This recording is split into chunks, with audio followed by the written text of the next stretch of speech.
I was mid-sentence when it happened. The notification slid onto my tablet screen with the cold precision of an assassin's blade. Marin Blake, employment terminated, effective immediately. Please exit systems post-pitch. 12 executives from Tridentor sat across the conference table, their eyes fixed on my presentation. The room's acoustics amplified every sound: the gentle hum of the climate control, the occasional tap of a stylus against a tablet, the subtle shift of weight in Italian leather chairs. None of them saw the notification. Only I did. The blood rushed to my ears as I paused, barely a microsecond, before continuing my sentence about quarterly implementation metrics as if nothing had happened. As if HR hadn't just fired me while I was presenting the $72 million deal I'd cultivated for 8 months. And as you can see on slide 9, the integration pathway creates a 26% efficiency gain in the first 2 quarters alone, I said, my voice betraying nothing. 8 months of work, terminated in 8 seconds of text. I didn't plead. I didn't storm out. I finished the presentation. When the CFO of Tridentor nodded with satisfaction at the final projections, I simply closed my tablet, thanked them for their time, and walked out of the room with the same measured confidence I'd walked in with. They thought silencing me mid-pitch would kill my influence. Instead, it killed their entire future pipeline.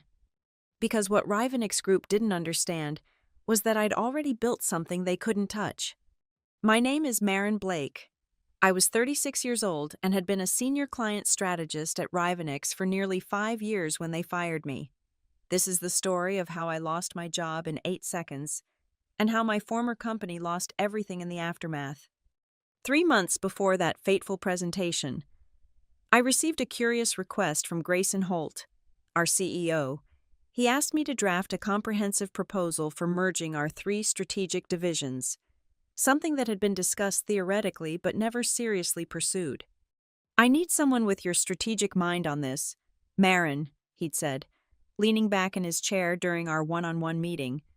"Something visionary but executable. You know the terrain better than anyone." I spent 3 weeks building that proposal. It was meticulous, a 78-page document outlining every aspect of the merger, from personnel integration to client communication strategies. I factored in the cultural differences between divisions, the technical challenges of merging 3 different workflow systems, and created a 24-month roadmap that minimized disruption while maximizing growth potential. When I submitted it to Grayson, he seemed genuinely impressed. "This is exactly what we needed. Let me review it with the board and get back to you." 2 days later, I received an invitation to a company-wide strategy meeting. When I arrived, Lucien Vall was standing at the front of the room. Lucien had joined Rivenix just 6 months earlier as Deputy Director of Operations, a position created specifically for him after a brief stint at one of our competitors.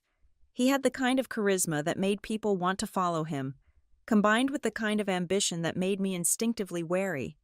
As the presentation began, I realized with growing disbelief that Lucien was presenting my merger proposal, verbatim in many places, as his own work. My name had been completely erased. In its place was strategic initiative developed by Lucien Vall, with contributions from the operations team. When our eyes met across the room, I saw not guilt but challenge, as if daring me to object. I didn't, not then, not publicly. Instead, I nodded slightly, maintained a professional expression, and took notes as if I were hearing all of this for the first time. Around me, colleagues were nodding, impressed by Lucien's vision. Grayson stood to the side, looking pleased with his deputy's apparent brilliance. That evening, I began a new folder on my personal drive. I named it Altovia Systems. At that point, it was just a place to store evidence, screenshots of my original documents with metadata intact, email trails showing my submission to Grayson, recorded changes in access permissions that had quietly removed me as document owner. I didn't know yet what Altovia would become. I just knew I needed to protect myself. The next few weeks brought subtle but unmistakable changes. I found myself excluded from email threads where I'd previously been a key contributor. Document permissions that once granted me editing access were downgraded to view only. My name disappeared from reporting structures where I'd previously held leadership positions. Then came the replacement, a junior strategist named Talia, who'd been with the company for less than a year. I'd actually mentored her when she first joined. Now she was being positioned as my successor before I'd even left. "We want Talia to shadow you on the Tridentor project," my direct supervisor informed me. "Grayson thinks it's time she got some exposure to our top-tier clients." I agreed without hesitation. "She's talented. I'm happy to bring her up to speed." What I didn't say was that I'd already seen the writing on the wall. This wasn't professional development. This was preparation for my removal. The final confirmation came when HR scheduled a position review meeting with me. Morgan Frist, our human resources director, sat across from me with a manufactured smile and a folder of documents I wasn't permitted to see. "We're just assessing team structures in light of the upcoming merger," she explained. "Everyone's roles are being evaluated." "Everyone's?" I asked mildly. "Of course," she replied, but her eyes shifted away momentarily. "Has Lucian's role been evaluated yet?" I kept my tone casual, merely curious. A flicker of unease crossed her face. "Senior leadership positions are being assessed separately." I nodded as if this made perfect sense. While understanding completely what was happening, this wasn't an evaluation. This was preparation for elimination. That evening, I activated Phase 2 of what was becoming my contingency plan, using the contract terms I'd helped draft years earlier, terms that granted employees continued access to their work product for portfolio purposes. I began systematically backing up key files to my personal system. These weren't confidential client files or proprietary company information. I was careful about that. These were the strategic frameworks I'd developed, the implementation roadmaps I'd created, the presentation templates and analytical models that bore my intellectual imprint, all things I was legally entitled to as their creator. I also reached out to 2 former colleagues who had left Rivenix the previous year, Ilara Jennings from Legal and Darian Voss from Audit. We met for what appeared to be a casual dinner, but the conversation quickly turned serious. "I'm creating something new," I told them after ensuring we had privacy, "something that will exist parallel to Rivenix for now. But eventually," I left the sentence unfinished. Ilara, ever the cautious legal mind, leaned forward. "Are you asking us to help you compete with your current employer? Because that's problematic territory." "Marin." "I'm not competing with them," I replied carefully. "Not yet. I'm simply building a structure that could operate independently if needed. And I'm doing it within the boundaries of my contract." Darian, who had always appreciated strategic maneuvering, smiled slightly. "You're expecting to be pushed out." It wasn't a question, but I answered anyway. "I'm preparing for all contingencies."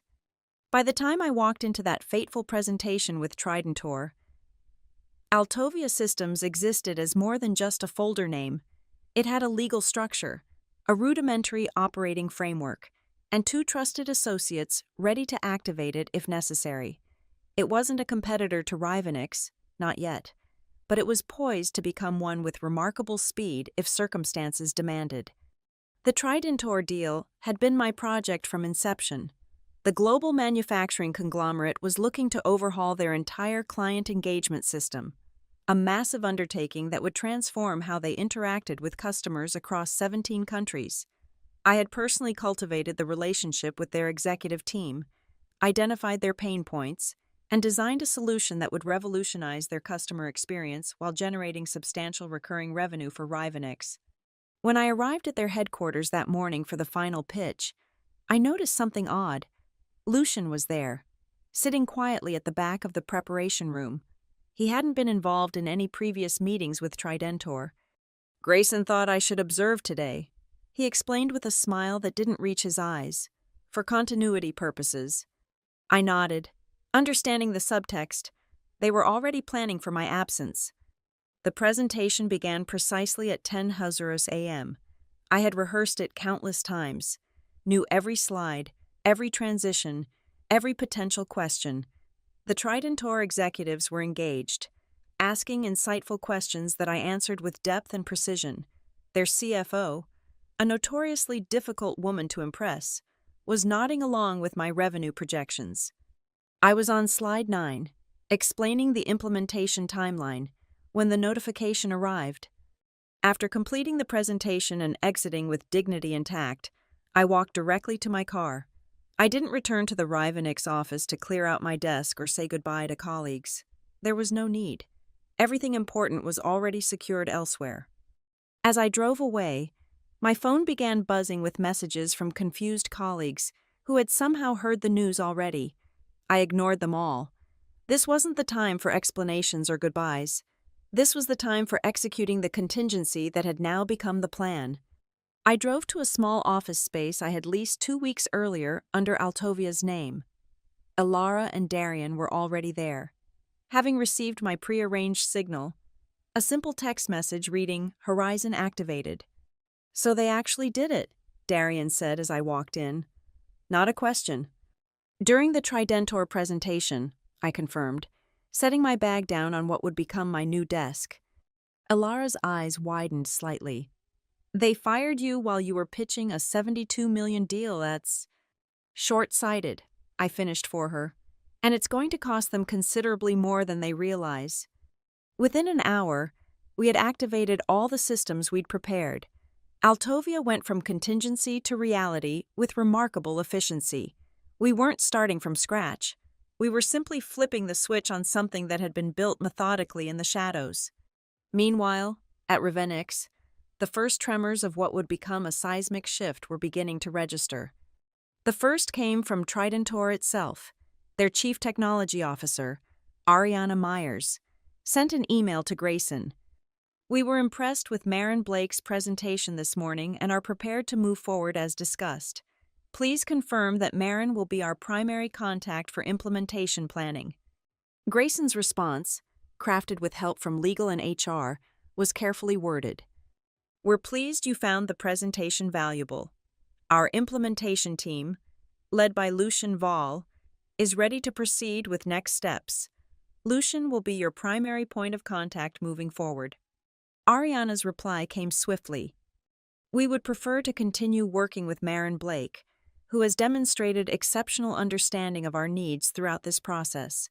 Please clarify if this is possible."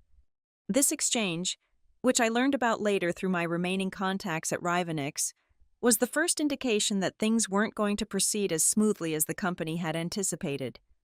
The next signal came when Tridentor unexpectedly postponed the contract signing meeting that had been scheduled for the following week. The official reason given was internal review requirements, but the real message was clear. They were hesitating. While Rivenix scrambled to salvage the situation, I made my first strategic move. I sent a simple, factual email to Ariana Myers. "I wanted to inform you that, as of today, I am no longer with Rivenix Group. I appreciate our professional interactions and wish Tridentor success with your customer engagement transformation. If I can be of assistance in the future under my new venture, Altovia Systems, please don't hesitate to reach out." No accusations, no bitterness, just a straightforward notification followed by a simple statement of my new professional reality. Ariana's response came within 20 minutes, not to my email, but in the form of a message to Grayson and the Rivenix leadership team. "We are putting all contract discussions on hold, pending a full reassessment of partnership options. Please cancel all scheduled meetings until further notice." Inside Rivenix, the panic was immediate but contained.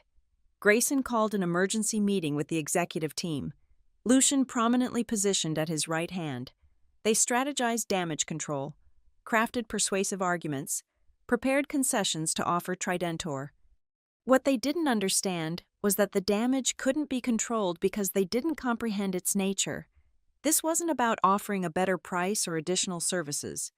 This was about trust and relationships, the foundations I had carefully built over 8 months that they had casually discarded in 8 seconds. A week passed, then another.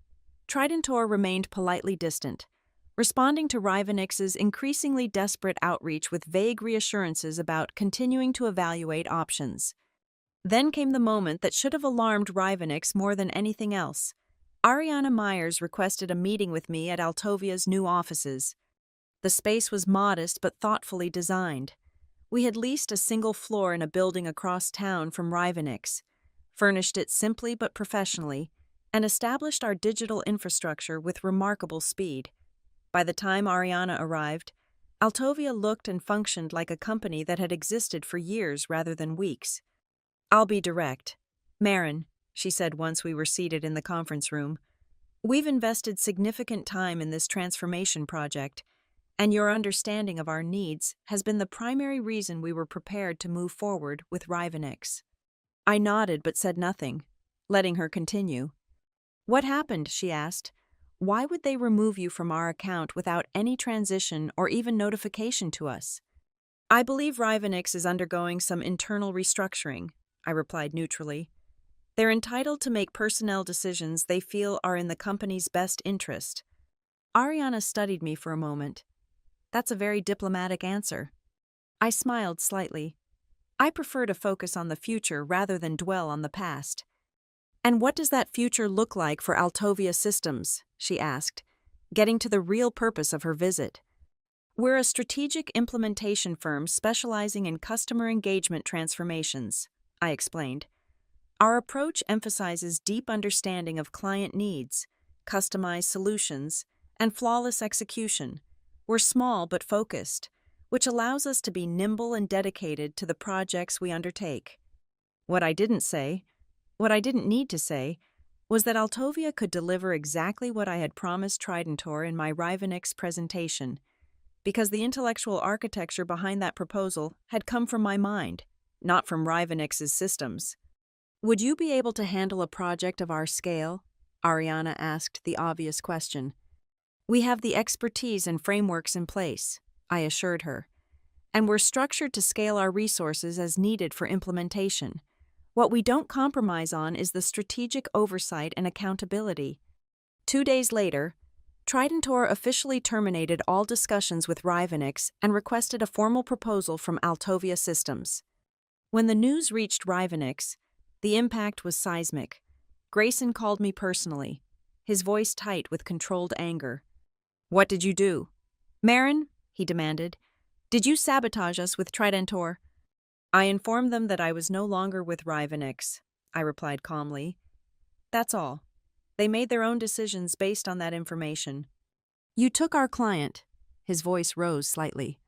"They were never your client, Grayson. They were considering becoming a client, and they chose to work with the person they trusted to deliver what they needed." "We'll fight this legally," he threatened. "Your contract has non-compete clauses."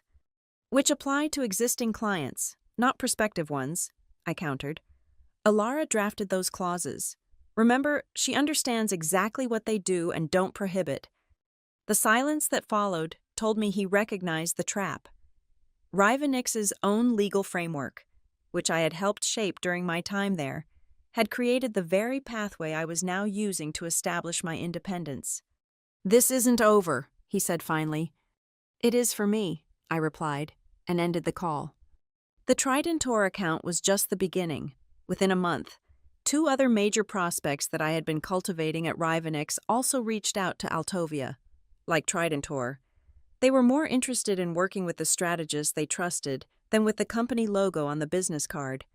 Meanwhile, Rivenix was experiencing unexpected turbulence. Their engagement metrics, how frequently clients accessed their systems and documentation, showed a sharp decline. Without my ongoing relationship management, existing accounts were becoming less active, less responsive, less invested in the Rivenix ecosystem. Inside the company, rumors about my departure had spread, morphing with each retelling. Some said I had been poached by a competitor. Others claimed I had resigned after a disagreement with leadership. No one seemed to know I had been fired mid-presentation, but everyone felt the vacuum created by my absence. Talia, the junior strategist who had been positioned as my replacement, was struggling under the weight of expectations she wasn't prepared to meet. Lucian, for all his charisma, lacked the deep understanding of client needs that came from years of focused relationship building. The merger of the 3 strategic divisions, the one I had originally designed, was proceeding, but haltingly, without the nuanced approach I had outlined in my original proposal. The integration was creating friction rather than synergy. Teams that should have been collaborating were competing for resources and recognition. 3 months after my departure, Rivenix lost another major account, not to Altovia, but to a different competitor altogether. The client cited changes in strategic support as their reason for switching providers. A week later, a third account announced they were reevaluating their partnership strategy. The dominoes were falling, not because I was actively pushing them, but because Rivenix had removed the very person who had been holding them in place. Altovia, meanwhile, was growing with controlled precision. We had hired selectively, bringing on only those professionals who shared our commitment to strategic excellence and client-focused solutions. Our reputation was spreading through the industry not through marketing, but through results. Tridentor's transformation was proceeding ahead of schedule and under budget. 6 months after my termination, Altovia and Rivenix found themselves competing for a major new account, a global retail chain seeking to overhaul their customer loyalty program. It was the kind of high-profile project that could establish Altovia as a major player in the field. The final presentations were scheduled for the same day. Rivenix sent Lucian, now promoted to Chief Strategy Officer, along with a team of 4 specialists. Altovia sent me, along with Alara and our newly hired Customer Experience Director. We presented second, which meant we entered the conference room just as the Rivenix team was leaving. Lucian's eyes met mine briefly, his confident smile faltering for just a moment before he recovered and nodded professionally. I returned the nod and continued into the room without breaking stride. Our presentation was everything the Rivenix one wasn't: focused, substantive, and precisely tailored to the client's specific needs. We didn't overwhelm them with technical jargon or impressive-sounding buzzwords. We simply demonstrated, with calm authority, that we understood their challenges and had developed a practical framework for addressing them. We won the account, not because of any lingering resentment I held toward Rivenix, but because Altovia was simply better at delivering what this client needed. The news sent another shockwave through Rivenix. Losing Tridentor had been dismissed as an anomaly, a client unusually attached to a specific strategist. Losing to Altovia in a head-to-head competition was different. It was a direct market judgment on the relative value of the two companies. A week later, I received an unexpected message from Talia, my former mentee and supposed replacement at Rivenix. "Can we meet for coffee?" the message read. "There are things happening here you should know about." We met at a quiet cafe halfway between our respective offices. Talia looked tired, the kind of bone-deep exhaustion that comes from trying to succeed in an impossible situation. "They're imploding," she said without preamble once we were seated. "The merger is a disaster. Departments aren't communicating. Projects are stalling. Clients are getting frustrated." I sipped my coffee, listening. "Lucian is blaming everyone but himself," she continued. "He keeps saying the framework is sound, but the execution is flawed. But everyone knows the framework itself has gaps that weren't in your original design."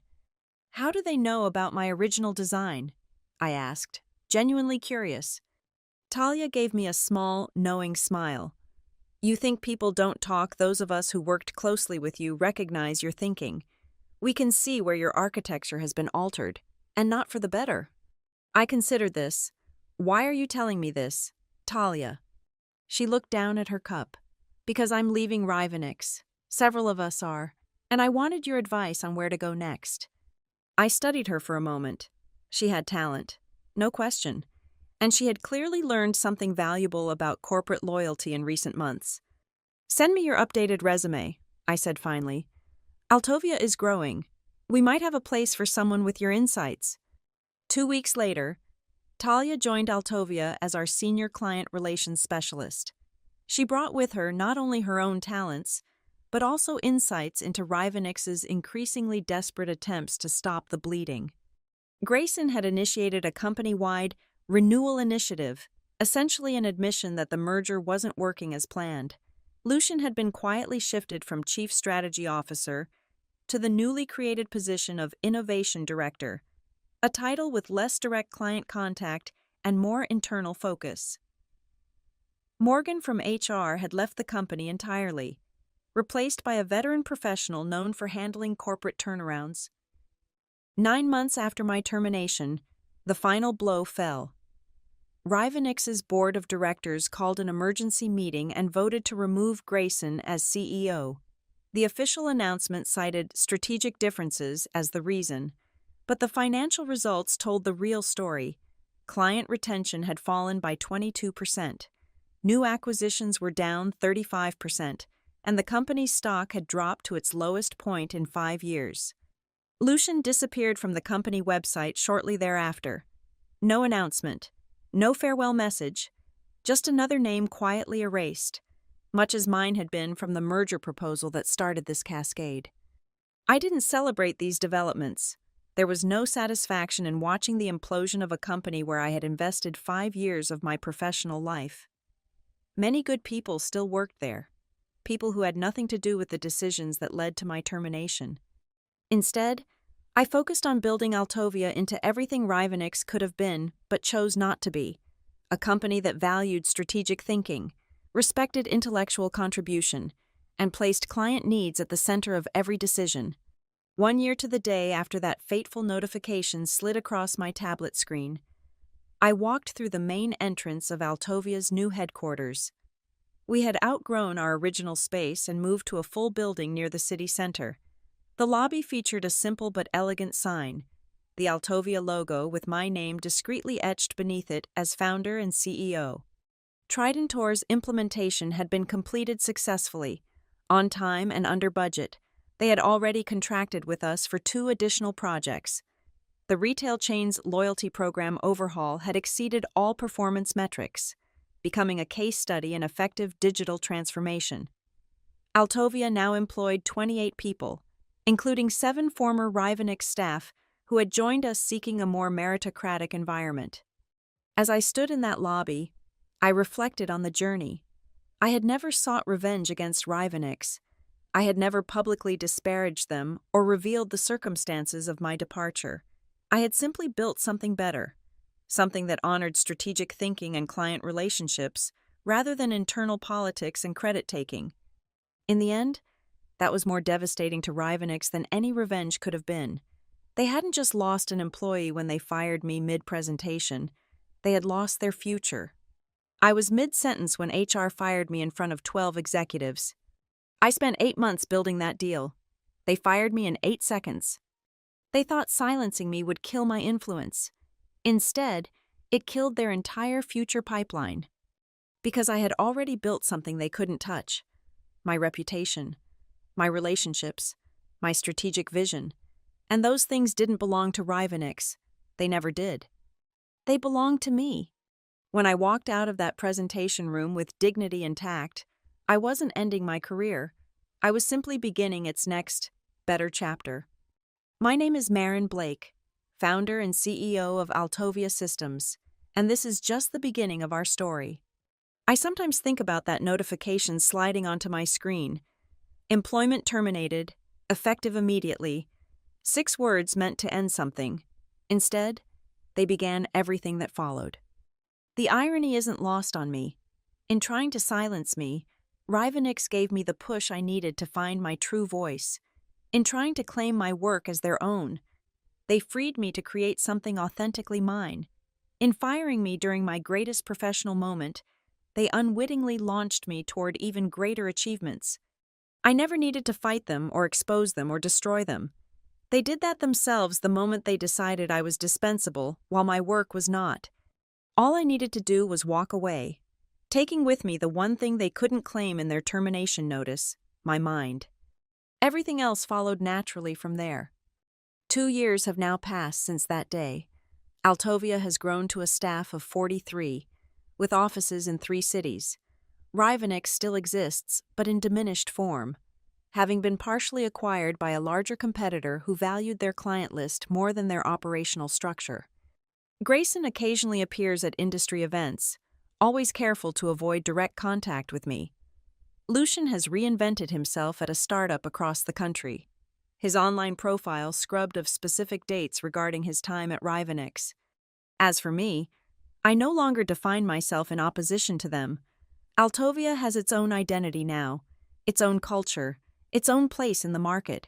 We are known for strategic excellence, flawless implementation, and unwavering client focus.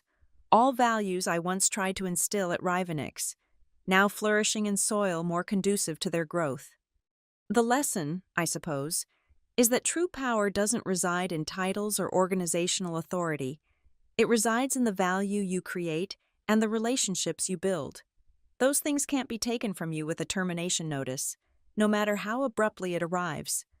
They can only be carried forward, transforming from potential energy to kinetic force when the constraints of an unsuitable environment are suddenly removed. I was mid-sentence when HR fired me. I finished that sentence, and then I started writing an entirely new story, one where I held the pen. That's the thing about trying to silence someone who truly has something to say. The voice always finds a way to be heard, sometimes more powerfully than before. In firing me, Rivenix didn't end my influence. They amplified it. And I didn't need to say a single word about what they did. I simply had to succeed where they were beginning to fail. That has been revenge enough. The most satisfying part isn't seeing Rivenix struggle or watching former colleagues seek positions at Altovia. It's building something that embodies my values without compromise, creating a company where strategic thinking is valued, where credit is given where due, where success is measured by client outcomes rather than internal politics. In a way, I should thank them for that notification that slid onto my screen 2 years ago. Without it, I might still be fighting those internal battles, trying to change a culture resistant to the very values that now define Altovia. Instead, I'm free to lead according to my own vision, surrounded by people who share that vision not because they fear the consequences of disagreement, but because they genuinely believe in our approach. That freedom is worth far more than the temporary discomfort of an unexpected termination.